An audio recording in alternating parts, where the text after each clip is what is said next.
Welcome to XXL Recap, your go-to channel for in-depth movie breakdowns and story recaps. I'm your host, and today we're diving into the highly anticipated Marvel reboot, The Fantastic Four: First Steps. Released in 2025, this film takes us back to the origins of Marvel's first family, but with a fresh twist set in a retrofuturistic 1960s world.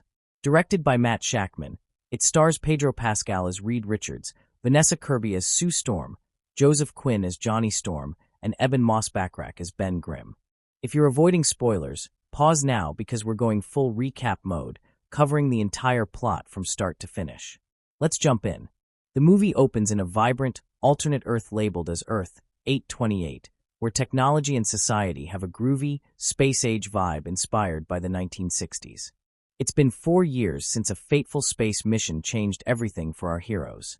We flash back briefly to that moment. Reed Richards, a brilliant scientist, leads a team on the spaceship Excelsior for a groundbreaking launch day experiment.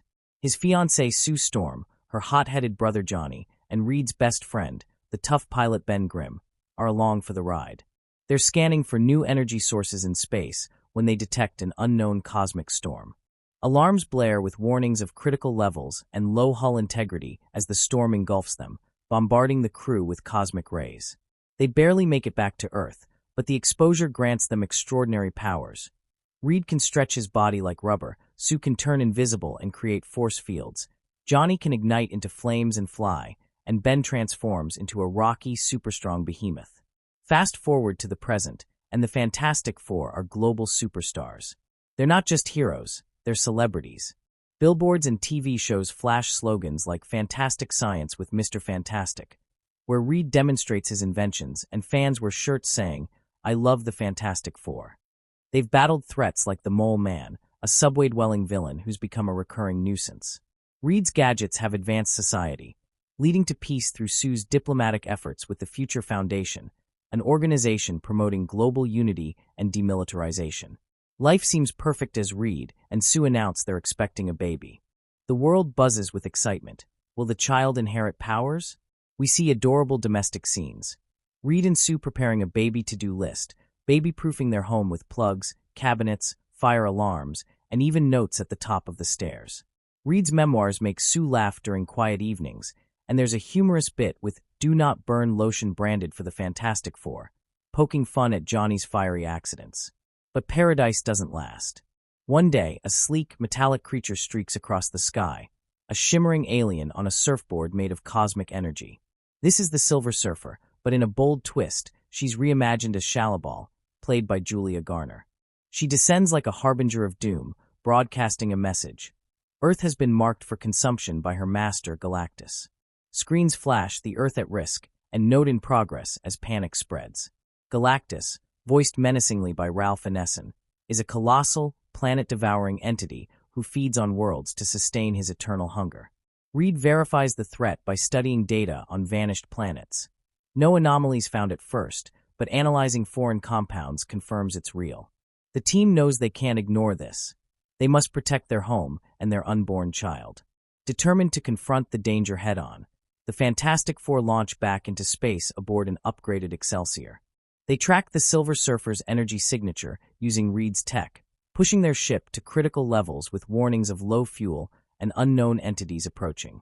They arrive just in time to witness Galactus devouring another planet, his massive ship eclipsing the stars like a living storm.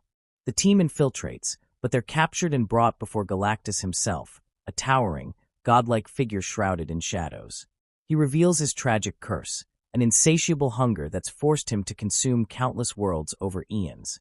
Sensing immense cosmic power in Sue's unborn baby, Galactus makes a chilling offer. He'll spare Earth if they hand over the child, who could inherit his burden and free him. To force their hand, he induces Sue into early labor with a surge of energy. The team refuses outright. Chaos erupts as they fight their way out. Ben smashes through guards, Johnny blasts flames, Sue shields them with force fields, and Reed stretches to sabotage systems. They escape, but the Silver Surfer pursues relentlessly. In a desperate maneuver, Reed uses the gravity of a nearby neutron star for a slingshot effect, destroying their faster-than-light drive but buying time. The ship hurtles back toward Earth, warnings flashing critical level and warning fuel. Amid the turmoil, Sue gives birth to their son, Franklin, right there in space, a tense, emotional scene where the family's bond shines through the peril. They crash land back on Earth, hailed as heroes with headlines screaming, "The Fantastic Four back," and "Cosmic Power." A month later, Reed holds a press conference at the Future Foundation, explaining everything. But the revelation sparks outrage. People demand they sacrifice Franklin to save billions, protesting with signs like "The Earth at Risk." Curfews are imposed from 8 p.m. as tensions rise, and the city feels like it's under siege. Johnny, meanwhile, deciphers intercepted transmissions from the Silver Surfer's homeworld using his tech savvy. He learns her name is Shalabal, from the peaceful planet Zenla. She became Galactus's herald to spare her own world, but now she's haunted by the destruction she's enabled. Johnny feels a spark of connection, decoding messages where she says, "You understand these messages. Do you know my language? We know all about you." It's a poignant moment that humanizes her. As Galactus approaches, his shadow looming over the solar system, protests turn violent. Sue, ever the diplomat, takes Franklin to meet the demonstrators, explaining they won't give up their child but won't abandon humanity either. Reed unveils his boldest plan yet: massive teleportation bridges to relocate the entire planet to a safe solar system beyond Galactus's reach. Through the Future Foundation, Sue rallies world leaders to build these structures and conserve energy. It's a race against time, with countdowns ticking and transmissions warning of the impending doom. But the Silver Surfer returns, destroying the bridges one by one with alerts blaring "Alert." Johnny confronts her at the last one in Times Square, revealing what he's learned about her past. She expresses remorse, whispering, "Die with yours," in a moment of vulnerability, but flees, still loyal to her master. The team adapts, using Franklin as bait to lure Galactus to the final bridge for teleportation away. Sue negotiates with Harvey Elder, aka the Mole Man, Paul Walter Hauser, to evacuate New Yorkers to his underground city, Subterranea. Signs flash, "You are entering the underground," as people descend into safety. Galactus arrives in full force, a gargantuan threat rampaging through the city. He captures Franklin, dodging the trap. Reed stretches to impossible lengths to rescue his son, while Ben holds the line against cosmic minions. Sue channels every ounce of her power, creating a massive force field to shove Galactus toward the portal. Johnny prepares to sacrifice himself, igniting into a supernova to give the final push. But Shalabal intervenes at the last second, stopping Johnny and thrusting Galactus into the void herself. The portal seals behind them, banishing the Devourer forever. Tragically, the effort drains Sue completely. She collapses, her life force spent in the ultimate act of heroism. The family is devastated, but Earth is saved. The film cuts to 4 years later, with Reed raising Franklin alone, supported by Johnny and Ben. Franklin shows early signs of immense powers, hinting at his cosmic potential.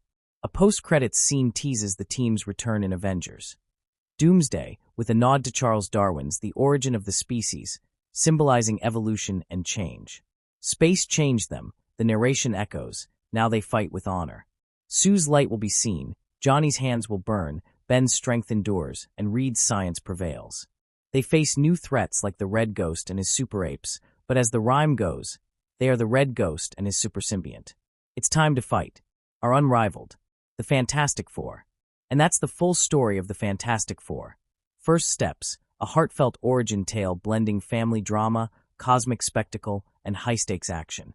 It's a refreshing take on the heroes, emphasizing their bonds amid world-ending threats. If you enjoyed this recap, hit that like button, subscribe to XXL Recap for more movie breakdowns, and drop in the comments. Did Sue's sacrifice hit you hard, or are you excited for their Avengers crossover? Thanks for watching, and I'll see you in the next one.